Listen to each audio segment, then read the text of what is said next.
Hey my Nova Bites, Time Travelers Nova and Rats here, and welcome back to our playthrough of Spectral Phantasy. Last we left off, we had to spend the night in an abandoned house with a ghost inside named Cyrus, who may or may not be our boyfriend. Now we're back home, and here's where we left off. The rest of the day, as well as the following morning, passed by in a flash. You got some work done on your laptop, as well as some household chores. You couldn't help but be eager to get them out of the way as soon as possible so you could rush over to Briarwood Manor again. To think you were trying to rush out of the place the other night in a fit of terror. With your chores out of the way, you grin to yourself as you pack a backpack full of supplies to bring over to the mansion. Your Switch, as promised, an old phone, some snacks, a few books for Cyrus to read, and even a portable solar battery you found at the store. Although solar batteries suck, though, to be used as a charger, a wave of giddiness washes over you as you pull your bike up to the front gates. It was a little weird seeing the mansion during the daytime, but now you could really appreciate all the details you missed out on your first night here. As you walk up to the front doors, you briefly wonder if you should just knock or head inside. A second later, however, the doors open by themselves with a loud creak. If you didn't know any better, you'd be creeped out. But instead, you grin and walk into the large foyer. Ooh. Now I just realized how beautiful the foyer is with all this greenery. Immediately, you spot a familiar translucent figure for you waiting at the base of the grand staircase. Temporal, welcome back. Hey Cyrus. Sorry to keep you waiting. Have you been waiting for me? That's adorable. Cyrus sputters, his pale face immediately flushing a deep shade of pink. You can't prove anything. Maybe not, but your reaction basically just confirmed it for me. How cute. I bet you were glued to the window looking for me. Shut up. Just quiet. He huffs, crossing his arms and avoiding eye contact with you. Cyrus motions for you to walk with him as he leads you up the staircase. I also just decided to change from a British accent to a cute voice, because I think that would fit Cyrus really well. I figured we could relax in the library today. It's the coziest room in my opinion. Sure, I'd love to get a better look at it without having to fear for my life. You're not going to let that go, are you? Nope. You reply cheerfully, following him into the spacious room.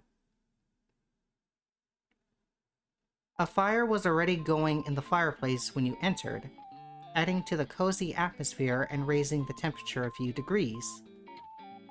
Cyrus sits himself down on one of the plush couches near the fireplace, so you follow suit, setting your backpack on the cushion next to you. Get excited, because I brought some stuff I think you're gonna love.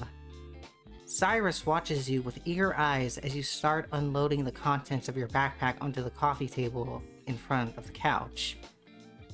His face lights up when he sees the phone and the books, but he looks confused about the gaming console and the solar battery. First off, I figured you could use some new reading material. I grabbed a handful of favorites from my own collection. You slide the small stack of books towards him. Cyrus gingerly lifts one of the books up and looks it over. You didn't have to bring me anything. I know, I didn't, silly. I wanted to, though. I'd be really careful with them. I promise. Thank you so much, Temporal.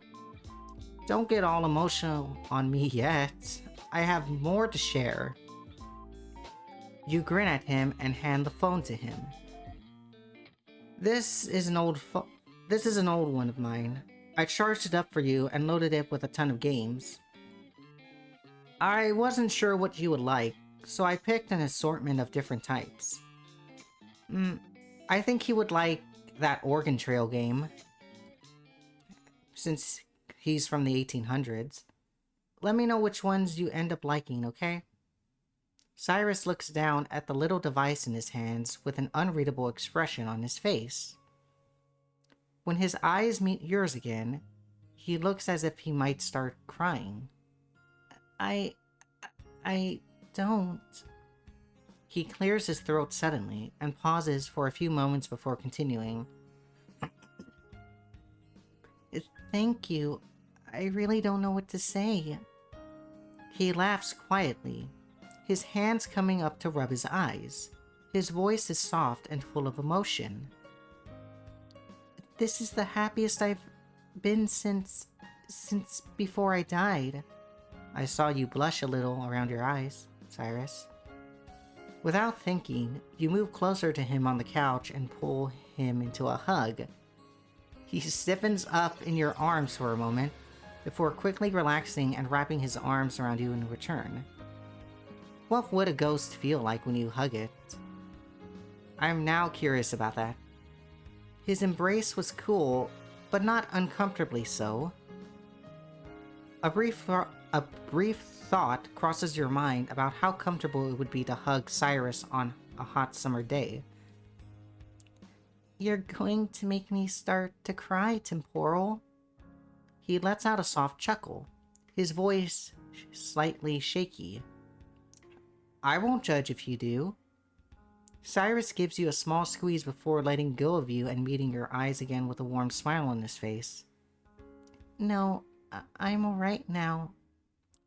Thank you. You don't need to thank me. I wasn't using that phone anyways. But you're welcome, Cyrus. Oh, and I solved your little charging problem with the phone too. There's no electricity here to charge it, but I was able to find a little solar battery that you can plug the phone into. It uses sunlight to make energy to power the phone. You give him a short demonstration on how to plug the phone into the battery, as well as testing it using the sunlight streaming in through the window. It didn't charge fast, but it worked. So, even if it turns off on me, I can just recharge it as much as I want?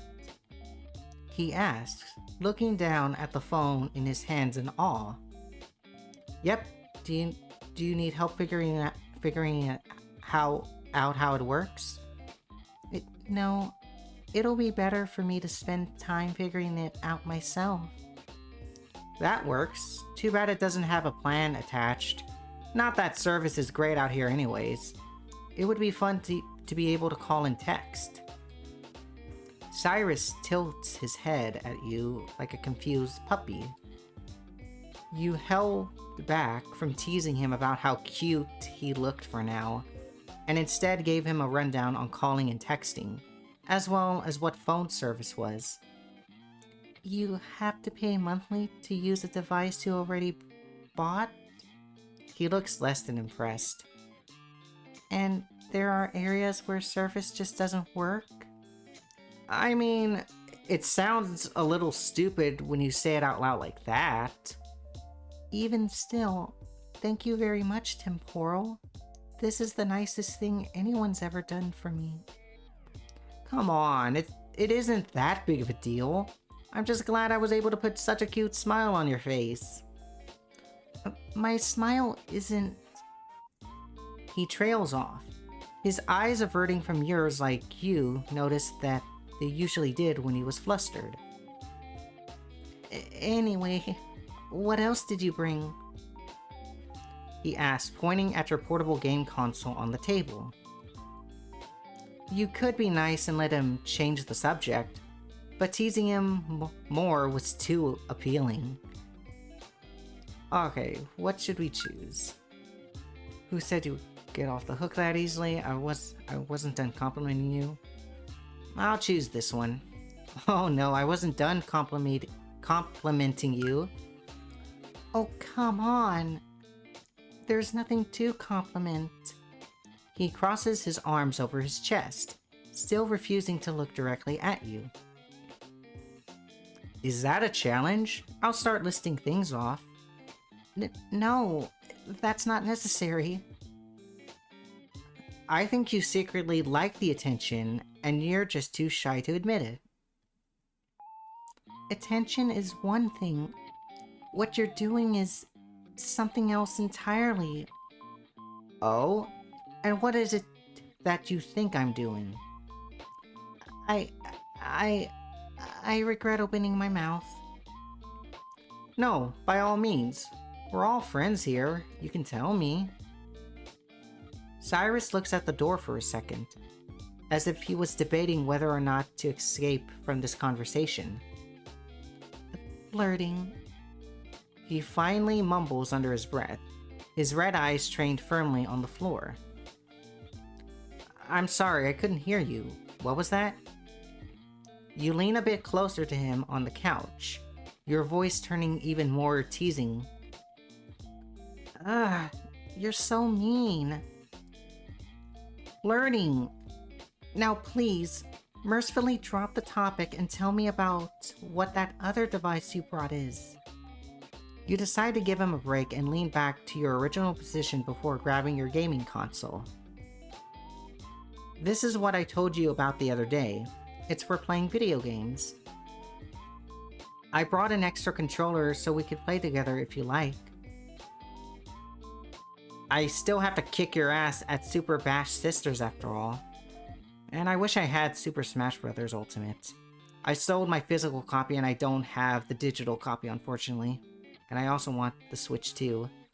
Cyrus looks a bit confused as you hand him the controller, but he picks up how to use it surprisingly quickly after a brief tutorial. I think I got it. Don't expect me to remember all the combos you just tried explaining, but I think I can manage moving and attacking at least. Don't worry, Cyrus. You don't have to worry about the combos. As long as you know the special attacks are fine. I played Guilty Gear, and I cannot memorize all the combos either. You'll do fine. I won't go hard on you. This is literally your first time playing a video game. Cyrus sticks his tongue out at you, but you can tell he's enjoying himself. Don't patronize me. You roll your eyes playfully before clicking start in the game and entering a match with him. As expected, he didn't last long though. Although he did do better than you were expecting. With enough practice, he would have probably been a good player. Not bad, Cy. If you keep practicing, you'll end up as a good rival for me. When he doesn't immediately reply, you look over at him and see he's staring at you with an unreadable expression on his face. Is something wrong? Your words seem to snap him out of it. No, not at all. Just, you gave me a nickname just now. I never had one. Not even my parents or sister called me anything other than my name. I like the way it sounds. The smile on his face was so soft and sweet that it made it impossible not to smile back. I'm glad. For a second, I was a little worried I messed up. I'll have to come up with a nickname for you at some point once I think of a good one. For some reason, the only one coming up to mind now is Menace. What? Menace? I don't think Menace fits me, so we're gonna say no way. Cyrus snorts and rolls his eyes. Yeah, okay. Maybe after your halo turned black.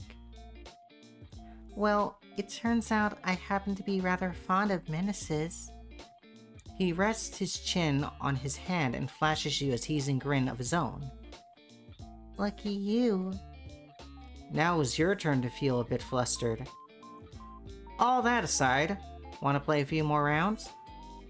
You hold up your controller and turn the gaming console back on. Cyrus nods eagerly in response and quickly picks his own controller back up. By the time the two of you were done playing, you have not only put well over an hour into Super Bash Sisters, but tackled several other games you had brought along as well. Cyrus had moved to lay back on the couch with his legs dangling over the arm, while he stared up at the ceiling of the library. You were sitting next to him, reclined back comfortably with your feet propped up on the coffee table. Well, what's the verdict? Addicted? Not even a question. This was going to be a legitimate problem. I could easily keep playing for hours, days even. I might have to steal your console when you're not looking. Be my guest. You'll just screw yourself over when it dies without a charging cable. Cyrus laughs, gently nudging your arm. Touché. I was kidding anyway. I wouldn't take it without permission. We can look into getting you your own if you want. I'd be happy to share games. When's your birthday? Christmas is coming up too. Cyrus went silent in response, his red eyes wide in surprise. You don't have to go that far. You've already done so much for me. If anything, I can give you money to get one for me. You have money? Well, you technically have all these antiques. And also, what's this? A TV? I don't know why this is in here. Or I could be wrong. It could just be a poster with a whiteboard. Well, my parents took a lot when they moved out, but I do have my savings still. And my father forgot to clear out one of our safes before they left. He shrugs as if it wasn't a big deal. I can put it all together and count it up at once. I think it's a little over 15,000. Your jaw drops. Your dad just casually left that money? That much? Cyrus chuckles bitterly. They were in a hurry to leave after, well, you know. Oh. I'm so sorry. I didn't mean to bring up painful memories. It's alright. He sighs, his gaze moving to the ceiling again. You think after this long I'd be over it? You hesitate for a moment, unsure whether to continue or change the topic. Do you want to talk about it? Cyrus was quiet for a moment, as he seemingly thought it over. If you don't mind listening, I never talked about this with anyone. He sits up on the couch, once again at eye level with you. Only if you're comfortable. I think it'll be good to say all this out loud to someone. Cyrus takes a deep breath in, seemingly collecting his thoughts and preparing himself for what he is about to say. I died in 1862. One of the maids ended up catching scarlet fever, and it quickly spread through the entire manor. Half our staff was out sick, but thankfully everyone was okay. Until it got to me. He clenches his hands together on his lap with a bitter smile on his face. I didn't even last 2 nights. My parents called in every doctor in the town to try to save me, but I was 19. I should have been old enough to fight it off. It was only supposed to be fatal to children. He takes a shaky breath and brings his sweater sleeves up to rub his eyes. I'm fine. I promise. Cyrus, you don't have to talk any more about this. I can't even begin to imagine how painful it is. You move closer to him on the couch and reach out to rest your hand on his arm. It is painful, but it also feels keratic to talk about it with someone. I want to keep going if you don't mind listening a little longer. Not at all. I'm just worried about you. Cyrus gives you a faint smile and gently pats your hand that's resting on his arm. Thank you, Temporal. I'm okay. He takes another breath, seemingly a little more calm now, and begins speaking again. Not long after I passed, my family moved out of the manor. I don't know if it was because they didn't want to stay in the house their son died in or what, but they were gone within a month. As you can see, they left pretty much all of our furniture here. My bedroom in particular was completely untouched. They didn't take anything. Though, my sister did put together a keepsake chest up in the attic filled with a lot of my favorite things. I'm not sure why she didn't take it with her. I tried so hard to communicate with them, tell them I was still there. I didn't even learn how to make myself visible to living people or move objects until long after they had already left. Cyrus pauses for a moment as he collects himself, and you make out unshed tears glistening in his eyes. I was bitter and resentful about it for a long time. I mean, here I am, stuck, helpless to do anything as I'm forced to watch my family grieve my death and leave me all alone. He lets out a shaky sigh and rubs his eyes again before continuing. I used to take it out on potential buyers for the manor after my family sold it. I never hurt anyone, but I made sure I scared them so badly that they would never come back. I couldn't handle seeing my family move on without me and new people move into my home. He exhales slowly and goes quiet for a while. A moment later, his eyes find yours again. Anyway, that's the gist of it. Thank you for listening, Temporal. Ah. Suddenly it all makes sense why Briarwood Manor was never bought and had just been left to fall into disrepair in the woods. You sit in silence for a moment as you try to come up with the right words to say to him. Instead, you lean closer to him on the couch and wrap him in a gentle hug. Aww. Cyrus returns the gesture almost immediately, his chilly hands gripping onto the fabric of your shirt. I'm so sorry, Cy. I don't even know what to say. Cyrus chuckles softly, his tone sounding a little lighter than it was a few moments ago. You don't have to say anything. I appreciate you being my therapist for a bit. It means a lot.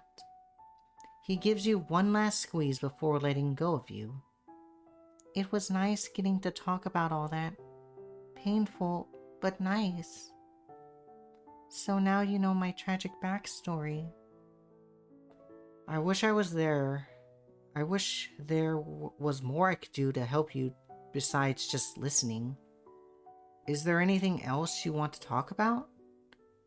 Not right now. I feel like I dumped through enough trauma on your day for one day. Besides, you being my friend is already more than enough. He smiles and lightly nudges your shoulder with his own. He looks like he's in a significantly better mood now, thankfully. Still, you wanted to make sure he was fully cheered up.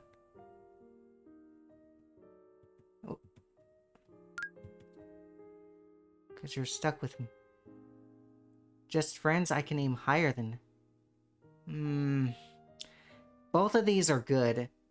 I think I might choose... We can aim higher than that. I'm an overachiever after all. Temporal, Please. I just told you all of that and your first instinct is to flirt with me?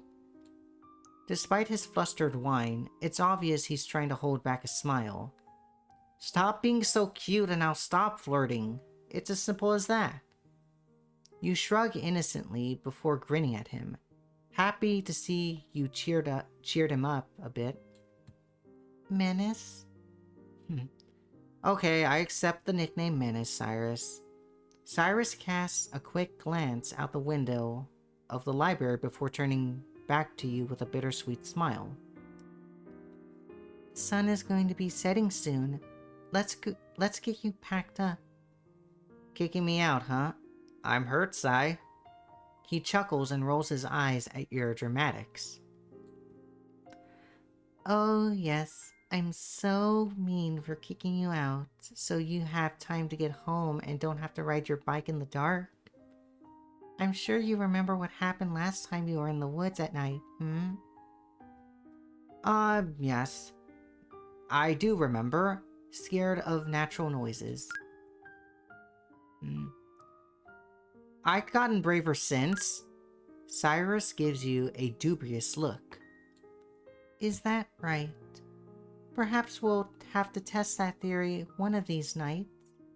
The property line for the manor goes a decent way into the forest. I could head out there with you and see just how brave you really are. Now then, come on, grab your stuff. He begins helping you grab your belongings and stuff them into your backpack before walking back down to the foyer. Is it alright if I come again tomorrow? Cyrus smiles brightly in response and reaches out to ruffle your hair. You don't even need to ask. I did say you were welcome here anytime, didn't I? Well, yeah, but it's still polite to ask. It really does surprise me how you can go from such a tease to such a sweetheart. It's a gift. Cyrus chuckles and rolls his eyes again. Of course. But yes, you're welcome to come back tomorrow. You can even spend the night if you felt like it. There's a bedroom I kept locked that's in really good condition. I can show you tomorrow if you like. His expression turns gentle and sweet as he regards you. Oh my god, we can have a sleepover. I'll bring my laptop for movies and popcorn. Cyrus looks like he wanted to question you for a moment, but thought better of it. I'm looking forward to it. I'll see you tomorrow then? Yeah, I have to work in the afternoon that I need to get done, so I'll probably stop by a little later in the day. I have candles and fireplaces. I'll have the candles and fireplaces going then. You don't have to rely on your flashlight this time. Alright, we can talk more tomorrow. Get home safe, Temporal. He gives you a gentle nudge towards the door and waves. Thanks. Night, Cy. See you tomorrow. You grin and wave back before heading out the front doors and back to where you left your bike resting against the gates. Thankfully, you made it home before the sun had completely set. Later, after some dinner and a shower, you were ready for a bed. As you were trying to fall asleep, you couldn't help but be excited for tomorrow night. You were seriously going to have a sleepover with a ghost in a haunted mansion. The thought of getting to spend the night with Cyrus made you feel light and fluttery in your chest too. You felt a lot closer to him after spending the entire day together and learning so much about him. Pushing those thoughts aside for now, you snuggle further into your pillow and willfully go to sleep. Chapter 2 complete. Cyrus, the Friendly Ghost. Okay, Novabytes. This is beginning to get interesting, but for now, I'll save right here and pause so that it isn't too long.